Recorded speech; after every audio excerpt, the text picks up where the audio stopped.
Una historia interesante que alguien me contó una vez es que en Belfast, por la calle en la que vive alguien, no solo se puede saber la religión a la que pertenece, sino también cuánto dinero está ganando.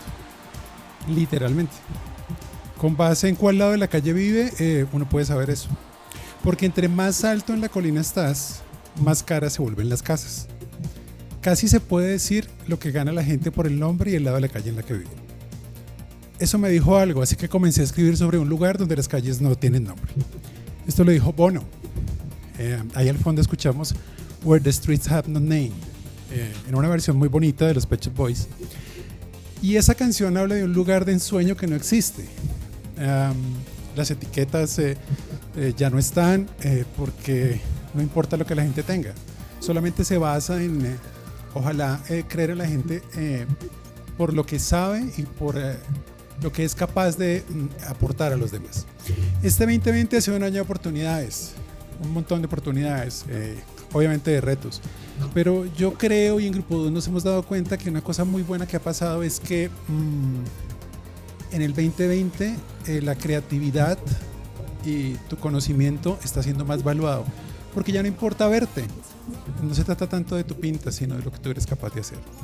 Hoy los negocios se han visto afectados por esta nueva realidad, donde la generación real de valor importa, y por eso hoy queremos hablar de eso con dos personas que personalmente estimo un montón, que queremos mucho en Grupo Dot, con quienes hemos compartido ya muchas cosas, y vamos a hablar de esas cosas que impactaron un montón desde la inteligencia artificial y la analítica a los negocios, y esas oportunidades que se abrieron, y cuáles son las que vemos que vienen en 2021.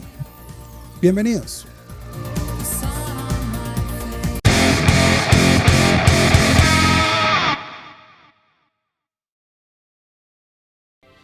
Bueno, muy bien. Vamos a presentar a estos dos super invitados que tenemos el día de hoy. Vamos a empezar por nuestro invitado de fuera de la casa, Juan David Ospina. Puse esta canción de New Order porque regret, remordimientos es lo que personas como Juanda nos han enseñado que no hay que tener. Uno tiene que tener mucha presencia en lo que está haciendo, ir para adelante súper decidido, y eso lo aprendimos mucho cuando trabajamos con él. Juanda, ahora en Keep como líder de analítica, bienvenido y gracias por estar con nosotros en el iRock Show. Muchas gracias, Diego, por la invitación. Muy contento de estar acá compartiendo con estos temas que tanto nos apasionan. ¿Cómo vas tú? Tú estabas en Bancolombia haciendo qué y ahora pasas a Keep. Cuéntanos un poquito de eso, como para que los que no te conocen tengan una referencia de con quién es que estamos conversando. Bueno, hasta hace poco trabajé en el Grupo Bancolombia liderando la construcción de los modelos con los que hacemos las reservas de riesgo de crédito. Esas reservas son muy importantes porque nos ayudan a saber con cuánta plata realmente contamos y determinan las utilidades del banco. Ahí teníamos una cantidad muy importante de modelos. Llegamos a administrar más de 4.000 modelos que mes a mes calculaban la reserva que se debía generar para cada obligación de crédito. Y pues es un trabajo muy importante porque pues implica en parte la estabilidad del sistema financiero, muy retador por la cantidad de información que hay que incorporar, sobre todo bajo la coyuntura actual. Y recientemente tuve la oportunidad de conocer un proyecto muy bonito que es sobre bienestar financiero, y es una plataforma de bienestar financiero que se basa en dos palancas, la asesoría y la educación financiera. Y cuando uno se pone a pensar, pues realmente los que pasamos por cursos de administración, los que administramos, siempre estamos administrando lo que no es nuestro, y sobre cómo administrar lo nuestro, pues nos falta un poquito de conocimiento y de cultura. ¿Quién viene a llenar ese gap? Y viene a llenarlo a través de un contenido de una gran calidad, de una asesoría experta y basada en datos. Entonces, en ese basada en datos, pues hay mucho por construir desde la analítica sobre cómo las personas interactúan con sus finanzas y cuál es esa relación que tienen con el dinero. Y ahí estamos desarrollando esto dentro de Equipo. Muy, muy interesante eso yo creo que de los cambios, que cuando uno puede tener esa oportunidad en la vida de cambios radicales, digo en tamaño, es decir, de un gran banco en tamaño poder pasar algo muy pequeño, que tampoco es tan pequeño, pero más pequeño en cuanto a que es más centrado en productos mucho más, o sea, no tiene una baraja tan grande de gente y producto. Ese cambio es chévere porque es como pum, ver que hay otras cosas en la vida, en el trabajo divertidas, no solo en las que uno venía, o al revés también pasa. A veces uno está en compañías pequeñas y brinca al grande. Muy afortunado y qué bueno que estés ahí. De verdad que cuando me enteré, me demoré mucho en responderte, que cuando me mandaste el mensaje, pero sí de una que me enteré dije buenísimo, porque es un cambio que seguro te va a hacer la vida muy divertida, con Muchas nuevos gracias, retos. muchas gracias, ya estamos divirtiéndonos mucho, hay mucho por hacer. Muy bueno. Y pues de la casa, nuestro otro invitado que es el señor Alejandro Gutiérrez, mi hijo. Alejito, ¿cómo estás? ¿Cómo vas? Muy bien, gracias Diego. Y feliz de estar aquí también con Juanda, con el que hemos trabajado en el pasado, hablar de estos temas tan chéveres y tan interesantes para todos nosotros. Y muy feliz también de que igual Juanda en este cambio nos pueda también acompañar. También ahora también como cliente como Colombia, como cliente como Keep, con el que estamos ahorita también trabajando y haciendo ojalá pues cosas muy chéveres por ese negocio tan interesante que nos está contando Juanda. Anoto, hago un paréntesis que es casualidad. Es decir, nosotros estábamos trabajando en esa oportunidad de Keep, o sea, conste. Y llegó Juanda cuando la oportunidad ya estaba para cerrarse. Por lo cual, pues genial, mejor aún. Alejo, un poquito, tú, hijo pródigo, te largaste y volviste a Grupo DOT. Ahora en un cargo nuevo que es Head de Analytics y Cloud for Marketing. Estás ahorita como reestructurando y empezando a recoger con esa nueva idea el área. ¿Cómo te ha ido? ¿En qué andas?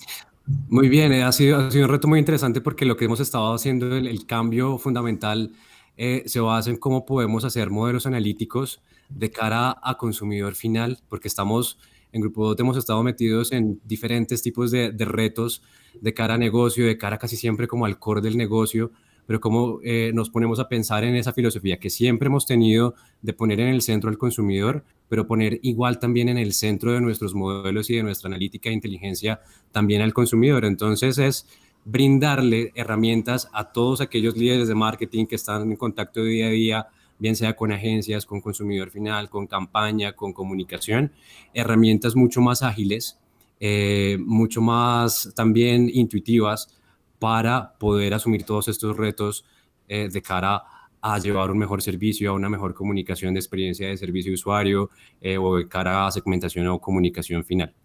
Entonces ha sido un reto muy chévere y una estructuración diferente de productos que van a ser seguramente también muy escuchados en 2021 en la oferta de Grupo DOT. Vamos a entrar ahora sí en materia. Entonces, la idea es, ¿qué es lo que... empecemos con Juanda. ¿Qué es lo que tú ves que pasó en este 2020 relativo a lo que tú conoces desde el lado que tú estás en las organizaciones que estás?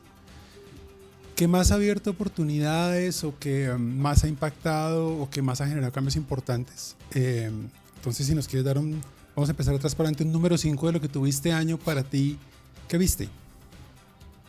Bueno, yo no sé si logre llegar a 5, comencemos enumerando y vemos hasta y no me dejen pasar tampoco si me paso adelante.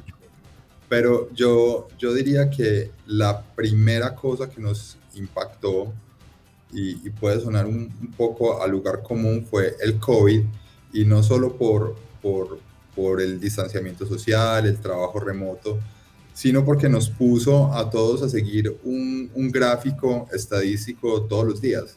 Entonces todos los días teníamos que seguir el gráfico del número de camas disponibles, el número de muertes, el número de nuevos casos reportados, y creo que eso movilizó a la ciudadanía o sea, nos movilizó colectivamente hacia los datos y a debatir con base en datos.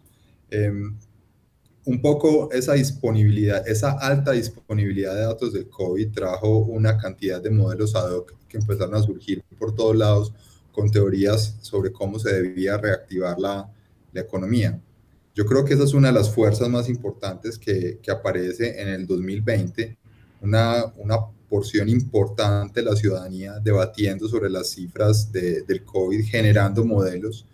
Creo que puede ser una de las fuerzas más importantes de este 2020. Y ya después comienzan también a desprenderse del COVID otra serie de eventos que yo llamaría eventos analíticos, porque la reactivación económica es una prioridad para todos los países, para todas las organizaciones, pero esa reactivación tiene que encontrar un equilibrio entre la salud de las personas, su bienestar físico y su bienestar económico, que también pues existe. Si la gente no tiene para satisfacer sus necesidades básicas, por muy aliviada que esté, pues puede estar mal. Entonces, ese segundo impulso, el de la reactivación económica, también tiene a todo el mundo considerando modelos analíticos sobre cómo reabrir, cuánto espacio debe mantener entre los empleados en sus oficinas, cómo debe hacer los turnos. Y todo eso son problemas matemáticos que aparecen en la cotidianidad, y yo diría que es una de las fuerzas más importantes que hay en este momento, la matemática de la reapertura, la matemática, la estadística y la analítica de la reapertura económica. Pues otra de las fuerzas importantes que aparecen, sí, Pero, Diego. espérate, espérate, no te me saltes de número de una, sino sobre ese que estás. Hay una cosa que no hay que tener en cuenta con lo que estás diciendo, y es, nosotros peleamos mucho, y parte de lo que hacemos mucho en la evangelización que tratamos de hacer en el tema de data, de la idea de data driven aplicada, es que la gente que está en dirección o en niveles decisorios, de verdad use los datos y vea que los datos generan cambio, o sea, pueden ayudarle a generar cambio. Tal vez eso que estás contando sí aumentó la sensibilidad, y es probable que, o sea, no había caído en cuenta, porque sí sentimos nosotros en Grupo DOT que hacia mayo, junio se empezó a disparar la cantidad de requerimientos y negocios que estaban dormidos o que nunca habíamos visto, de la gente interesada en aplicar inteligencia artificial y analítica, que para nosotros fue como que extraño.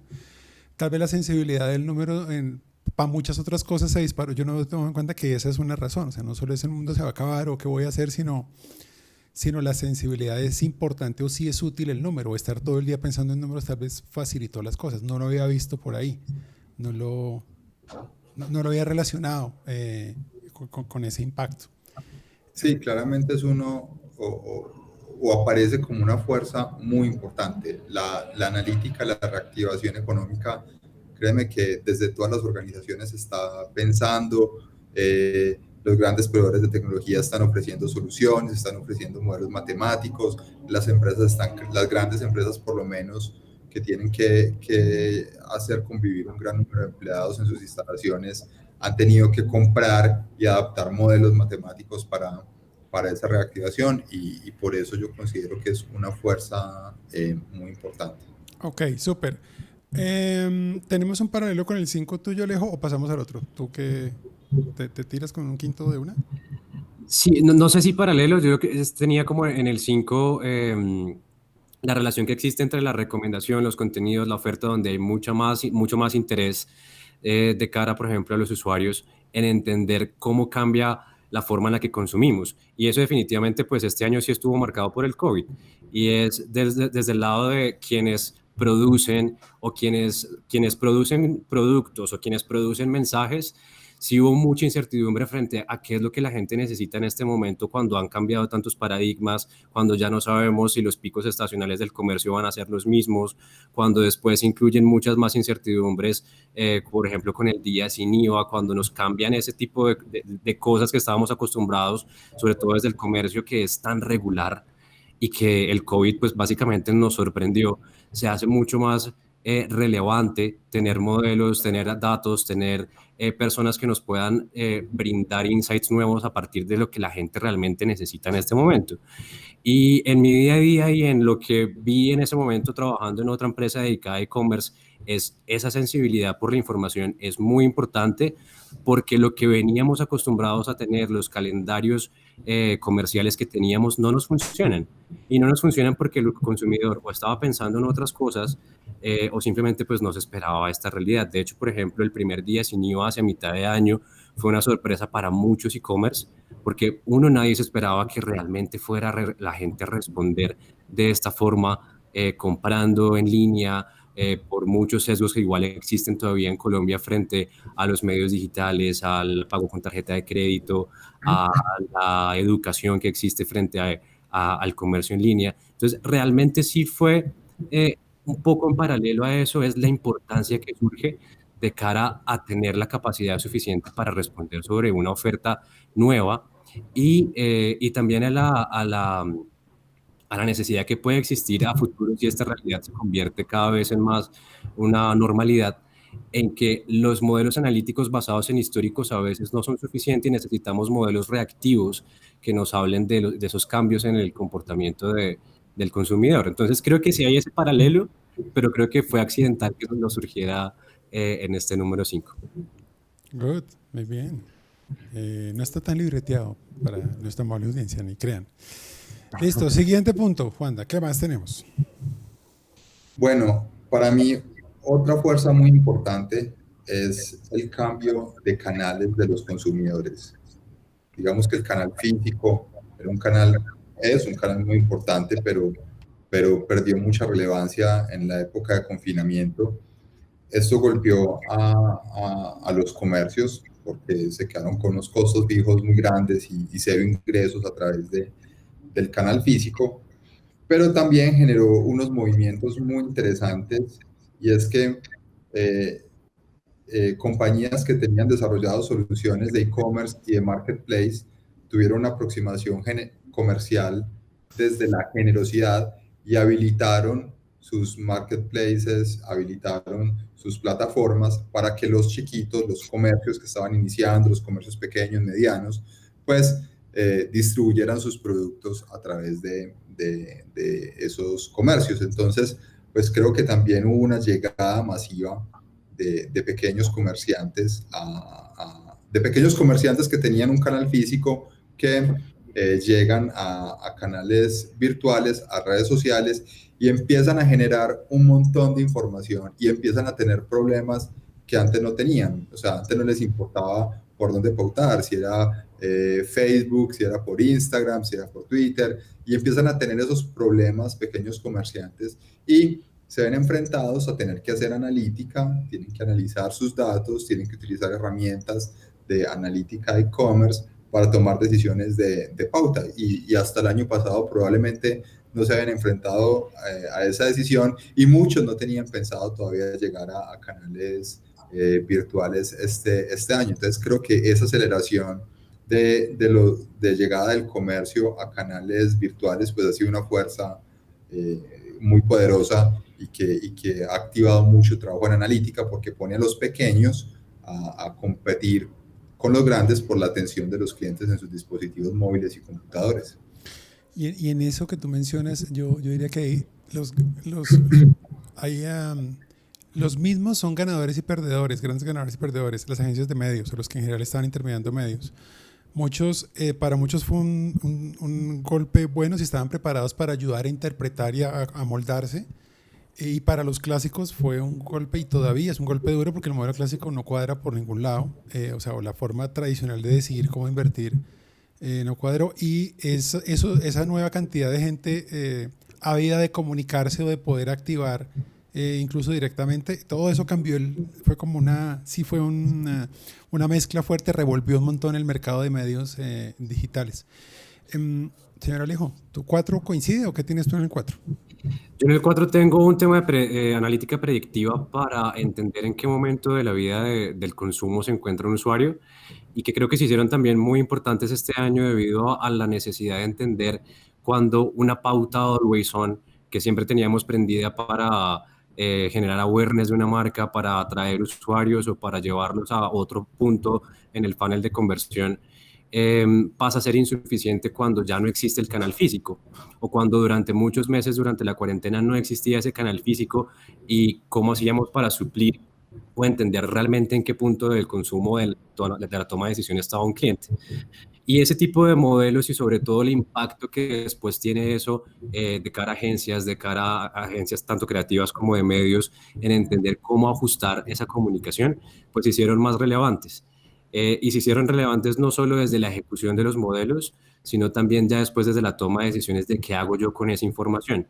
Entonces veíamos o ve uno todavía a las agencias tratando de interpretar esta información en cómo hacemos para saber cuándo a un usuario le hablo de conocer una marca, cuándo le hablo de descubrirla, cuándo le hablo de comprarla y incluso ya en la postventa, cómo hago para solucionar sin canales físicos todo un tema de evoluciones, de cambios y demás que surgen en esta coyuntura donde el canal digital se volvió en el canal que no solamente salvó la venta de muchos e-commerce o de muchos comercios físicos, sino que se volvió en el único posible. Y de pronto ahí también alineado a lo que hablaba ahorita Juan David, cómo hacemos para integrar toda esa información que estamos capturando en medios digitales para que la pauta no solamente se permanezca activa, sino que cobre mucha más relevancia y que al final los presupuestos de inversión que tienen las marcas no se vayan a ese tradicional always on que siempre está ahí hablando de quién soy yo, sino que se vaya a los momentos de vida específicos del consumidor. Muy bien, muy bien. Número 3. ¿Tienes un número 3, Juanda? Yo voy para el cuarto. Ah, no, tú ya pasaste el cuarto, vas No, para el tú vas tercero. para el tercero. Tú vas para el tercero. Ah, ¿cómo así? ¿Estamos en orden ascendente o descendente? De abajo para arriba. Em, la, la otra fuerza que es definitivamente muy importante en analítica es el cambio de las formas de trabajo. O sea, las formas de trabajo cambian. Este año no vamos a poder reaccionar muy bien desde la analítica con respecto a eso, pero ese cambio que tuvimos este año va a poner a muchas grandes empresas a hacer estudios de formas de trabajo el año entrante y todas las plataformas que estamos utilizando como Google Meet, Teams, Zoom, pues que las agendas, todas están dejando una cantidad de información sobre cómo nos reunimos y cómo interactuamos, que yo estoy seguro que el año entrante va a ser objeto de trabajo para entender qué fue lo que hizo que pudiéramos mantener nuestra productividad a flote y también qué fue lo que hizo que no fuéramos exitosos. Yo creo que en este cambio de formas de trabajo, pues se generó una gran cantidad de información, de video, que muy pronto va a ser el objeto de estudio y que nos va a permitir entender cómo evolucionamos durante esta pandemia en términos de trabajo. Entonces, probablemente el cambio se dio y desde la analítica vamos a comenzar a responder el próximo año en el entendimiento de ese cambio. Y ahí le pegaste un tema que es de los que más nos interesa últimamente, pues en general siempre hemos trabajado como en entender el entorno de las personas, el tema de entornos de trabajo y diseñar para comportamiento. Es algo que cada vez le hemos venido trabajando más, hay más gente trabajando, el campo reciente, pues como disciplina armada, no tendrá 10 años ya con programas o como grupos de investigación fuertes, pero claro, este fue el laboratorio perfecto porque disparó la necesidad de trabajar sobre ese tema, de cómo tomar datos para ayudar a entender el comportamiento en entornos de trabajo y para cosas tan simples como los shortcuts, los atajos que la gente usa o que gente usa para hacer cosas como base para ayudar a enseñarle a otros o para entender necesidades o para calcular jornadas laborales más livianas o muchas cosas. Y dentro de eso hay uno que nosotros estamos viendo que es Augmented People, cómo darle a la gente, cómo no pensar en inteligencia artificial para reemplazarla, sino para aumentar sus capacidades, que ese tema está súper caliente. En esto, ¿qué tienes, Alejo? Bueno, o algo tangencial o cercano, o ¿cuál es tu punto ahorita, Alejo? Bueno, no necesariamente en este punto, pero sí estaba pensando en el tercero, y tiene que ver con, por ejemplo, cómo las agencias estaban acostumbradas a comprar audiencias basados en modelos que venían funcionando de forma regular y cómo una agencia o una persona que se dedica a este tipo de cosas lo que hace es tratar de entender una tendencia, un segmento, cómo adquiere, qué necesita el usuario, pero arrancó COVID y los precios de comprar audiencias se dispararon, entonces los modelos también de adquisición, los modelos de negocio cambiaron. En el sentido de Augmented People, lo que se comenzó a hacer son segmentos modelos de segmentación y modelos de adquisición pensados en cómo cambia ese costo, cómo cambia el consumidor, cómo ahora comprar un consumidor 100% online es mucho más costoso, y se han ido haciendo cosas durante este 2020 que me permiten, uno, disminuir de pronto ese costo de adquisición por usuario, pero también entender cómo el negocio puede reaccionar a un cambio de modelo. Y es importante ya seguramente también hacia futuro, hacia el 2021, entender que ya es una realidad, que ya es algo estabilizado, y que entre más información tengamos del usuario, pues mucha más información también vamos a poder transmitirle de forma efectiva. ¿Qué han hecho, por ejemplo, las agencias para tratar de nivelar esa falta de información, y donde entra el tema de darle superpoderes a quienes se dedican todos los días a hacer ese tipo de análisis? Es sobre todo que no sean fotos estáticas de quién es esa persona, que no sean fotos estáticas de incluso de cuál es mi producto, sino poder adaptar microsegmentos de una forma mucho más ágil, mucho más rápida a esas nuevas necesidades de consumo. Entonces yo tenía ese dentro del tercero, que seguramente va a seguir siendo relevante en términos, por ejemplo, de integración de plataformas, de cuánta información tengo y consumo de todo mi negocio, y cómo disponibilizo esa información que tengo capturada de muchos medios hacia una sola persona, que es la que finalmente o toma la decisión o ejecuta una acción basada en esa información. Una pregunta un poco más desde el lado de ciencia de datos, Juanda, y es, este debate lo hemos tenido en este año con varios clientes, y adentro del equipo de datas también lo ha tenido mucho, y es, hay casos en los que no sirve, en los que ha dejado de servir la historia. O sea, uno siempre trabajaba intraaño para trabajar, y era como un mundo seguro en el que uno estaba, uno era feliz ahí. O sea, ahora uno dice, ojalá todo fuera así, y uno trabajaba año a año, y con eso tenía modelos como muy sólidos.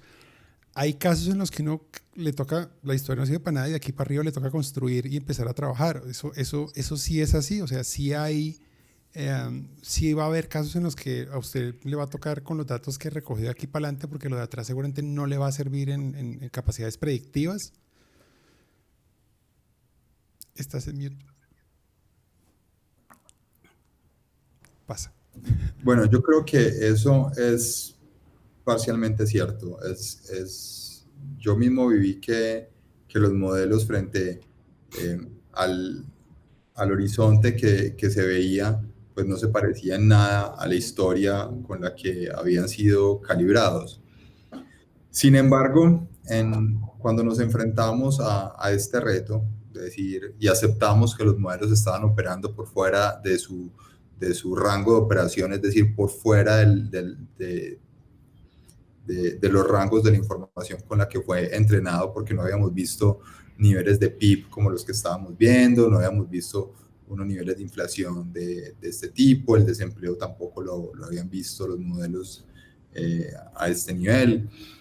Entonces, pues sí, es cierto, los modelos no están por fuera de su rango de operación, pero quítalos y ¿qué es peor? O sea, navegar sin una brújula que está un poquito tostadita, o navegar sin brújula del todo. Entonces, el primer paso fue reconocer que los modelos efectivamente habían llegado a un punto donde nuestra confianza en ellos se tenía que revisar, y simultáneamente reconocer que no teníamos nada disponible para reemplazarlos. Entonces lo que tuvimos que empezar a trabajar fue en la construcción de escenarios, en la simulación de datos en esos escenarios, y en analizar cómo se comportaban los modelos para tratar de entender hasta dónde les podíamos creer. Y todo eso pues se tuvo que hacer en muy poco tiempo, porque los meses iban pasando y las decisiones se tenían que tomar inmediatamente. Pero estoy de acuerdo con que la desactualización masiva de modelos fue un hecho que nos impactó mucho este año, y que nos obligó a pasar a trabajar en la construcción de escenarios para evaluar cómo se comportaban los modelos en esos escenarios, y concluir qué tanto podíamos confiar en ellos ahí. Sí, es un reto constante, y un poco lo que nos pasó por los proyectos que estaban atravesados año a año, que venían de año, que se ejecutaba una parte el año pasado y otra parte en este. son proyectos que terminaron alargándose mucho más porque tocaba reconstruir, o sea, no iba a servir para nada lo que íbamos a, no sé, íbamos a ir a producción en junio, julio, con capacidades predictivas para segunda mitad del año que no iban a servir, que no servían para un carajo. No, mira, y refuerzo tu punto con que los modelos que estaban en construcción, así como tú estás diciendo que estaban a punto de salir, pues muchos se tuvieron que aplazar o descartar, porque en el momento en que iban a estar listos, iban a salir a operar en una realidad que no se parecía en nada a la historia con la que habían sido entrenados. Entonces, pues yo creo que muchos modelos se quedaron en el tintero y no pudieron ver la luz no pudieron salir a producción. Que a la larga es una cosa muy, los modelos en última son de alguna manera copiar partes de cómo piensan las personas o partes de cómo el ser humano resuelve Así cosas. es. Y es tal cual lo que nos pasó a todos. O sea, estamos en la realidad que tuvimos que aprender porque ni idea cómo actuar en ella. Entonces, era de esperarse. O sea, no. Señores vicepresidentes, no crucifican a los equipos porque no había manera. O sea, de verdad, es lo mismo que le pasó a cada uno de ustedes en su rol porque es otro mundo. Entonces, hay que aprender, hay que entrenar sobre él. Es un nuevo aprendizaje. Muy bien. ¿Qué más nos tienes, Juanda, de lo que pasó este año? Creo que los seres humanos o sea, se aceleró también el consumo de plataformas y de apps. O sea, si antes de la pandemia, si antes de la coyuntura del COVID, pues veníamos utilizando las apps y las plataformas, esto lo aceleró, porque el que quería tener una clase de yoga, el que quería hacer deporte, pues el que quería meditar, el que quería organizar sus finanzas, cualquier proyecto personal que la gente quisiera, o sea, para cualquier proyecto personal que la gente quisiera emprender durante el confinamiento, pues había una aplicación lista para ayudarles, ya fuera desde YouTube, que todo el mundo se capacita en YouTube para todo, desde cocinar hasta hacer bricolaje, y luego pasando por la meditación, por el deporte, por la lectura. Entonces, esa convergencia en las plataformas y en las apps, pues está poniendo en el mundo de la analítica un reto muy interesante, y es que cada app recopila información de manera independiente adentro sobre lo que hace el usuario. Y lo que vamos a ver en el futuro, yo creo que van a ser alianzas entre apps para compartirse esa información y tener una vista un poco más grande sobre sus clientes. Entonces, no me sorprendería que la app con la que tú haces ejercicio busque compartir información con la app con la que tú meditas o con la que lees, etcétera. Y yo creo que ese cruce de información entre apps, esas colaboraciones entre apps que son empresas diferentes, compañías diferentes, pues lo vamos a ver lo vamos a ver próximamente, y que va a traer mucha innovación para los usuarios. O sea, no nos sorprendamos que el año entrante tus recomendaciones de libros estén basadas en cómo tú haces ejercicio, cuáles son tus rutinas o cuándo meditas.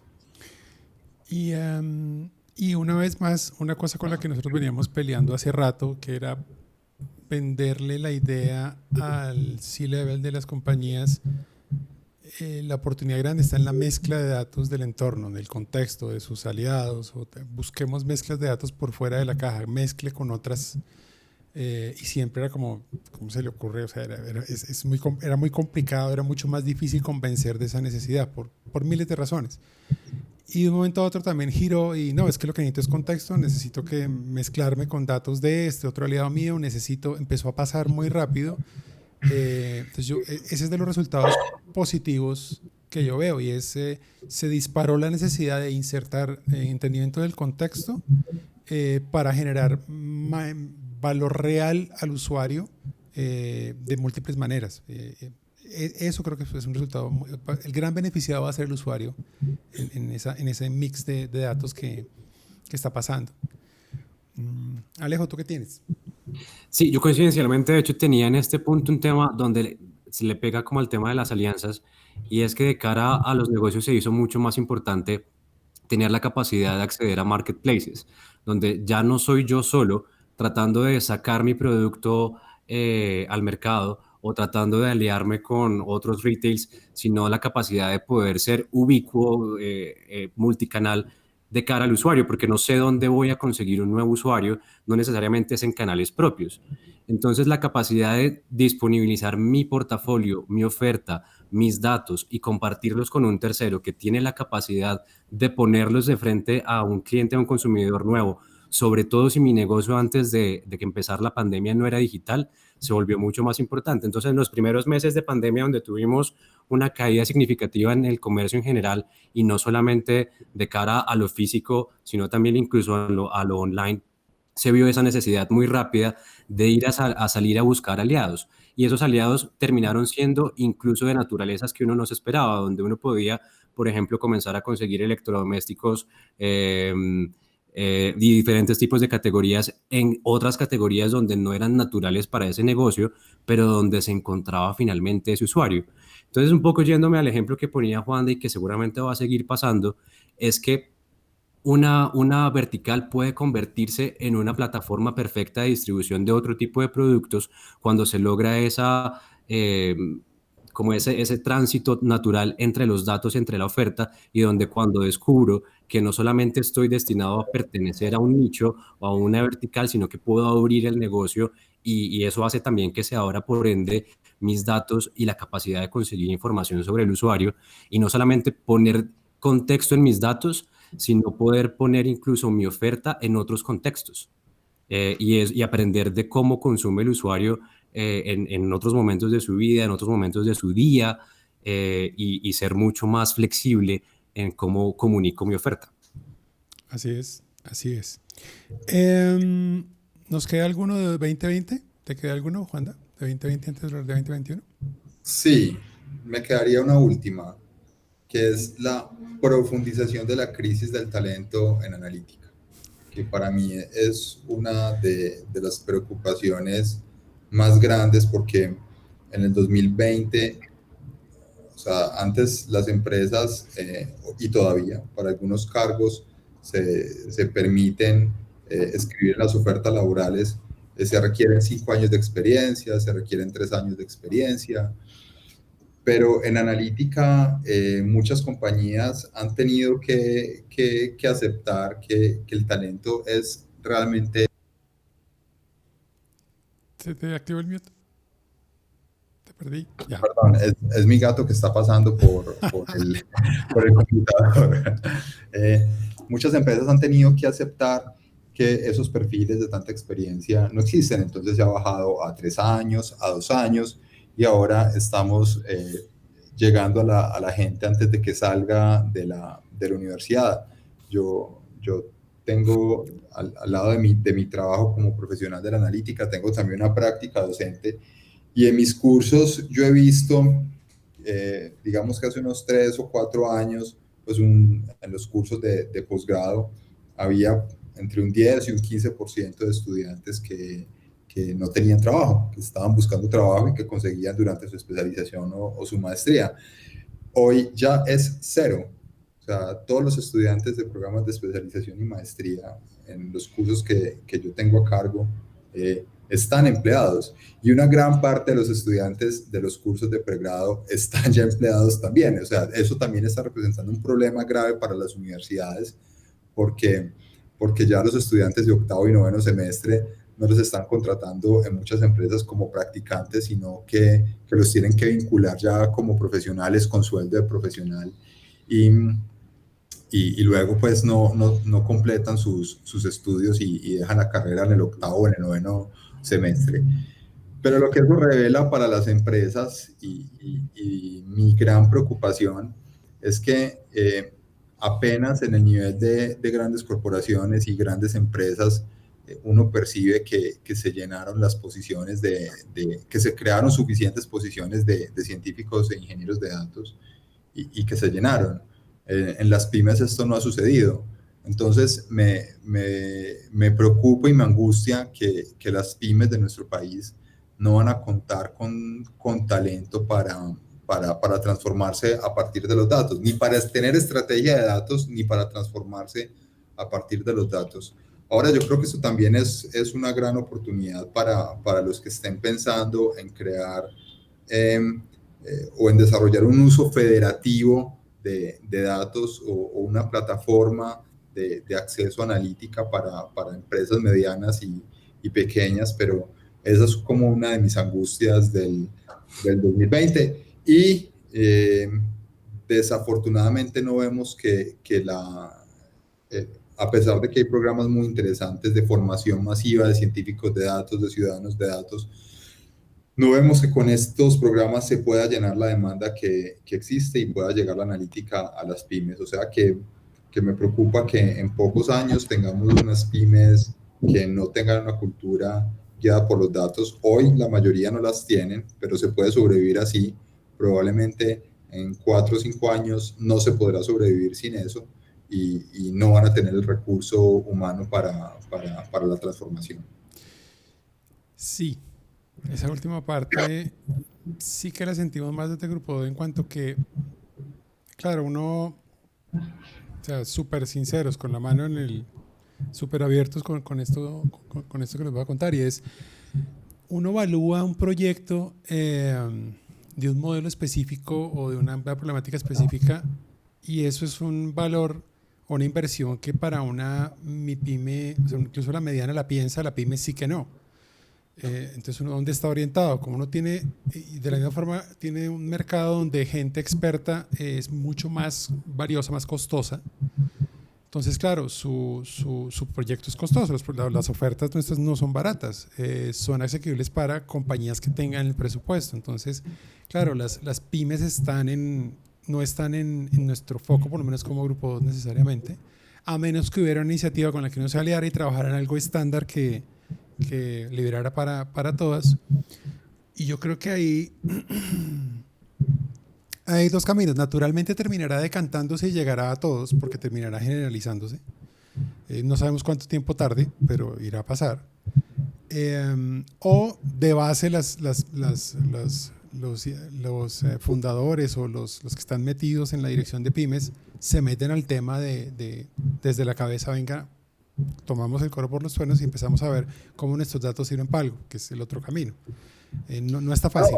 No, ojalá el problema fuera cómo nuestros datos sirven para algo.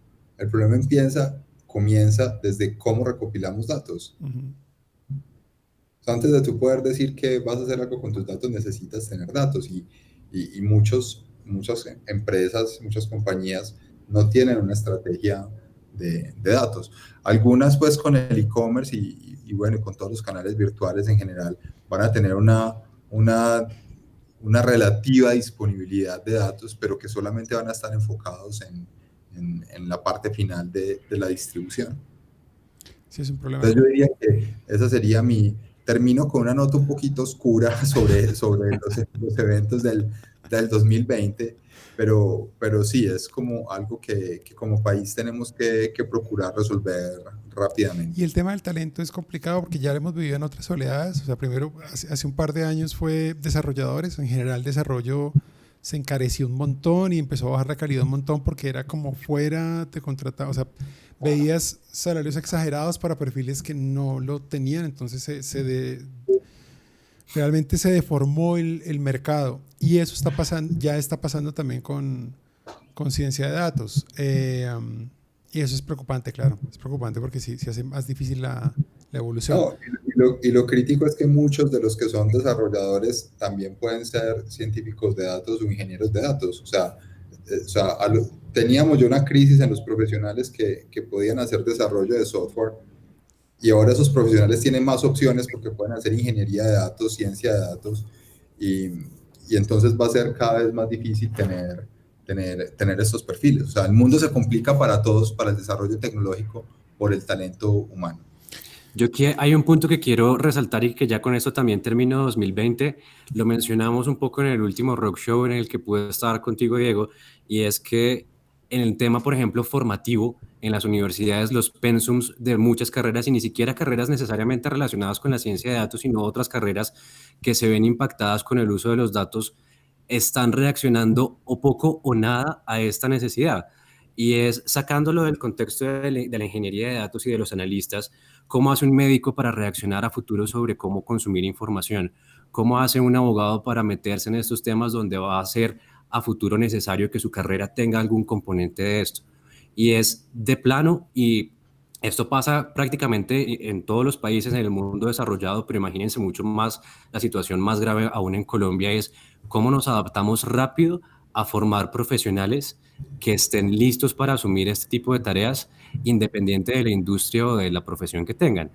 Porque a medida que pase mucho más el tiempo y que esta necesidad de saber de datos se vuelva más relevante, vamos a necesitar mucha más agilidad de todas las áreas, del área del gobierno, del área educativa, de la empresa privada, por vincular y por activar este tipo de profesionales que vamos a necesitar todos. Profesionales data driven, tienes toda la razón. O sea, en general, porque es que, ¿qué pasa? Si se aumenta más la brecha, o sea, más lejos todavía los equipos que estamos tratando de hacer de diseño de nuevos servicios o nueva generación de valores de datos para conversar con gente que es experta en negocio, que es abogado, ingeniero industrial, administrador, psicólogo, médico, con una distancia más larga, entonces una inversión grande, no solo en manejo del cambio, sino en capacitación para poder acercar los discursos.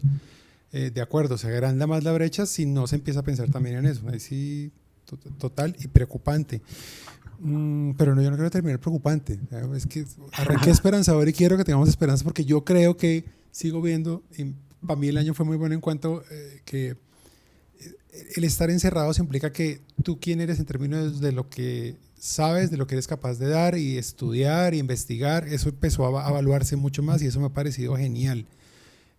No tener que desplazarse, no de acuerdo a cómo te ves, una cantidad de cosas, ha logrado empezar a nivelar un poco la carrera de gente súper pila frente a gente que era muy buena o arrolladora cuando entraba a una sala y hablaba, pero tal vez el otro no era igual, no tenía la misma pinta.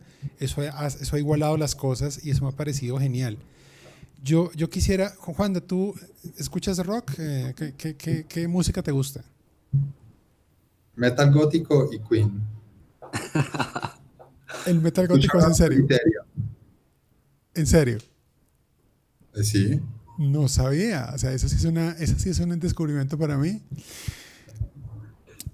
Independiente si es de este año o no, la canción, y lo mismo para Alejo para que lo vaya pensando, ¿cuál es la canción que para ti resumiría este 2020? ¿Qué mejor podría ser la banda sonora, la canción que encabeza la banda sonora del 2020 según tu cuál sería? Beds are burning. Las camas están ardiendo. Eso es de... Ah, claro. Claro Midnight que sí. Oil. Esa canción de Midnight Oil es muy buena. Claro que sí. Además que representa como lo que está pasando, o sea, este caos y también el buenísima. cambio climático a donde lo estamos llevando. Creo que es una canción muy buena para hacer la banda sonora del 2020. Claro, hacía rato no me acordaba de esa canción. Es muy buena. Pusieron punto alto, Alejo. Sí. Para ti, ¿cuál, Alejo? Waited on the World to Change de John Mayer. Ok, Waiting on the World to Change. Pues esa Midnight Oil es muy buena. No la tenía en el radar hacía rato. Tengo un live, tengo la que es de John Mayer. John Mayer es de mis favoritos. Lo que pasa es que John Mayer me acompañó en una tusa muy brava y por eso lo dejé de escuchar hace años. Muchos años. ¿Sí es esa? Esa es creo que una versión que hicieron con el discurso de Obama, pero pues creo que sí es la canción. Ok. Está. ¿Y esta de qué habla, Alejo? Es como un momento en el que se detiene la historia y estamos esperando que pase algo, a ver cómo vamos a cambiar, cómo nos vamos a ir hacia otro lado. Entonces como también un poco esperanzador porque esto va a cambiar, esto va a mejorar y no sabemos para dónde va, pero ahí vamos. Yo creo que ya mejoró. Sí. Era más como el resumen del 2020, pero sí. Todavía no estamos disfrutando la mejoría completamente. Yo creo que estamos en una posición, hay que decirlo, privilegiada. O sea, estar en el mundo en que nosotros trabajamos, ni siquiera en el mundo digital, en el mundo de escarbar las cosas que pasan para ayudar a la gente a entender o a predecir o observar. Estamos en un lugar súper afortunado para todo esto que está pasando, porque es el lugar que más puede ayudar a otros, ¿no? Por ese lado, pues yo insisto, fue un muy, muy buen año. Como se nos fue largo, yo quisiera hablar de 2021, entonces solo con una cosa que cada uno nos quiera compartir de 2021, la cosa principal que ustedes dicen, esto es lo que pilas con esto.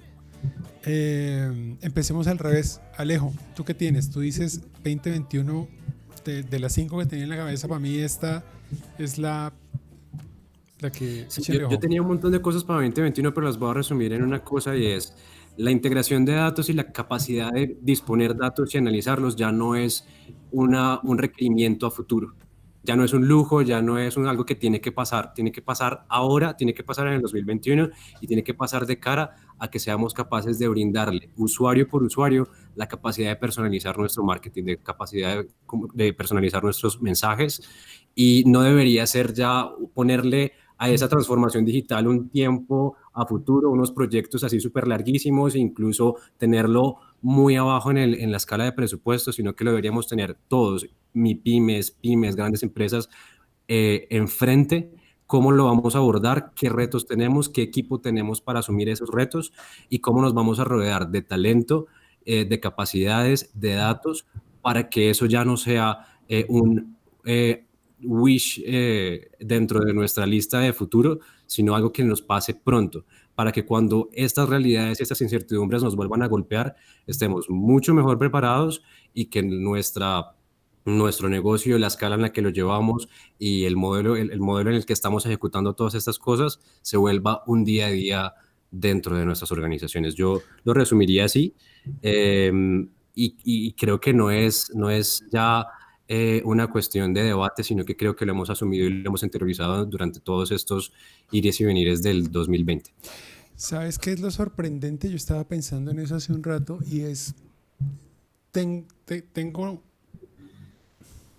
tenemos clientes, organizaciones de tamaño importante, que después de esto siguen exactamente iguales. O sea, vieron un decaimiento un poco en números, siguieron como van. O sea, siguen haciendo lo mismo. Habrán reducido personal, habrán hecho algunas cosas, pero siguen exactamente igual. Yo lo que digo es que el curso de colisión tal vez es más lento en el que están, pero igual están en el mismo curso de colisión. O sea, no les pasó ahorita, pero están en el mismo curso de colisión. O sea, es irremediable, porque al final de esto hay gente que tiene que ver en su cadena de productos y servicios. No hay de otro. Yo voy a decir algo subversivo. Si ya eres cliente de Grupo DOT, entonces ya no estás haciendo las cosas igual. Yo voy a decir algo subversivo también, y esto es: el que no se monte en esto, selección natural. Sí. Darwinismo puro. Y hay otros que es como que está pasando. Fue muy raro el año en el tema comercial, fue muy raro para el Grupo DOT. Está pasando ahora que empezaron a aparecer otros que están de afán. Están diciendo, usted me habría hablado de Data Strategy hace 8 meses o hace un año, tengo afán de hacerlo. Necesito hacerlo rápido, ya caí pero ya tienen el discurso muy bien armado, ya entienden, ok, hay que pensar en las personas, qué voy a hacer con ellos, qué voy a hacer para capacitar, qué voy a hacer para ciclos rápidos, qué voy a hacer. Se tocaron rápido. ¿Te quieren pasar? Sí. Entonces yo lo que digo es una primera, tomando lo que tú dices ahí, en eso mismo hay una gran oportunidad para toda la gente que quiere emprender. Porque en general en todo, si antes había como esa cuenta de los océanos rojos, azules, tal, que dónde me meto, ahora en cualquiera hay oportunidad, porque están dando espacios, se están dejando espacio mientras todo vuelve como a compactarse. Ahí en esos huecos hay espacios, porque hay organizaciones que se están demorando en responder, cuyo producto no se adaptó, muchas cosas están pasando. Entonces creo que para el emprendedor hay un montón de oportunidades de ataque. Juanda, tú, ojo con el otro año, ¿qué es? Pues voy a decir algo muy cliché que ya estamos cansados de escuchar, pero el nuevo normal. Si tú lees un informe sobre tendencias de consumo del 2012, probablemente ese informe estaba vigente hasta el año pasado. Hablábamos del consumidor informado, que se había documentado antes de ir a comprar, que él era el que escogía el canal, de hecho que había que estar disponible en todos los canales para él, que le gustaba que todo fuera divertido, la gamificación ya era importante, o sea, todo eso que decíamos hace 8 años era importante hasta febrero. Ahora, la pandemia y el confinamiento, el distanciamiento social, nos han hecho reflexionar mucho sobre nuestros valores y sobre lo que es importante. Y de esto está emergiendo un nuevo consumidor. Y ese nuevo consumidor se va a gastar su plata de manera diferente, porque para ese consumidor, ese nuevo consumidor entiende que su gasto es oxígeno que le inyecta a la economía. Es un consumidor mucho más político, entonces es un consumidor que va a querer boicotear las marcas que apoyan a un candidato, una tendencia, una posición de determinada manera. Por eso las marcas van a tener que estar muy vigilantes. Y es un consumidor que, pues bueno, después de un año de no poder presumir en Instagram y en redes sociales de nuestras vidas glamurosas, de las cosas que nos comprábamos, hoy ya todo el mundo quiere presumir de cómo le da un abrazo a su abuela, a su tío mayor, a sus padres. Eso es lo que la gente quiere presumir y hoy no nos atrevemos porque, claro, si nos exhibimos de esa manera en redes sociales, pues nos exponemos al linchamiento por no respetar la distancia social, etcétera. Entonces yo creo que está emergiendo un nuevo consumidor y que todavía no tenemos muy claro cómo va a ser, pero ese consumidor va a comprar diferente porque es un consumidor que probablemente no se va a desplazar tanto como antes o se va a desplazar diferente. Es un consumidor que va a valorar cosas diferentes, o sea, va a comprar para compartir, va a comprar para acercarse a los otros. Es un consumidor que viene de aproximadamente 10 meses de ansiedad social y que tiene incertidumbre sobre el futuro. Entonces creo que no tenemos datos históricos para conocer ese consumidor y vamos a tener que estar recopilando señales tempranas para tratar de adivinar tendencias y apostarle algunas tendencias de por dónde va ese consumidor. Y creo que esa va a ser la gran angustia de los departamentos de mercadeo y de analítica en el 2021, entender los nuevos valores de ese consumidor y entender esos nuevos valores hacia dónde lo van a llevar. Yo creo que, y esto es recurrente y en las conversaciones ha venido apareciendo últimamente, hay una mayor carga de sentido. O sea, somos más banales porque hay mucho más consumo de redes sociales, cantidad de cosas, pero somos menos banales en cuanto que esto de todos modos sí ha sido una confrontación para decir, venga, la vida es otra. Ha pasado mucho en las personas. Y el usuario las personas, el consumidor tiene otros intereses, la piensa diferente y realmente quiere más valor, quiere valor de verdad. O sea, ¿tú qué me estás dando de verdad para que yo tome esta decisión? O sea, esto no es... Y eso que tú dices creo que va por ahí. Muy bien, para finalizar entonces, esa canción que estás hablando de que se llama It's My Life, la hizo Gwen Stefani, pero originalmente es de esta banda que se llama Talk Talk, de los 80s. Esta es la salida de la tusa, cuando acuérdate que igual es mi vida, no me jodas. Pero al final el tipo tiene unas frases muy, muy profundas que tienen que ver con el amor. Y si no lo ves, el amor tiene posibilidades infinitas, le da a la vida posibilidades infinitas. Amor de todo tipo, amor respeto por el otro, amor en el estudio, a investigar, a cuidarse, a take care, cuidar a todo el mundo, con ganas de impactar positivamente la vida de otros. Yo creo que en últimas de eso se trata el cambio de juego, y yo creo que si uno se mueve por ahí, la logra, como marca, como compañía, con sus productos súper sensato y súper preocupado por los otros, la logra, porque se va a encontrar gente que está esperando eso. Señores, muchas gracias, se les quiere un montón. Ustedes lo saben, personas muy especiales y entrañables para esta compañía y para nosotros personalmente. Les deseamos un 2021 súper lleno de éxitos, como siempre, muy divertido en el trabajo porque esa en últimas es la gracia. Muchas gracias por acompañarnos, Juanda. Qué bueno verte una vez más y esperamos pronto podernos sentar a tomarnos un café, unas polas para conversar largo. Muchas gracias por la invitación. Y Alejo. Juanda, muchas gracias también por asistir y Diego, a ti por tenernos aquí hoy en este espacio hablando de esto. A ti, Alejo, por acompañarnos. Gracias. Luego podremos hablar de muchas cosas. Yo creo que nos tenemos que hacer conversaciones. ¿Ves, Juanda? Se va rapidísimo. De uno solo de estos temas da para hablar un montón y seguramente lo haremos. Pues nada, muchas gracias. Nos vemos en el próximo iRock Show en 2021. Chao. Chao. Gracias, chao.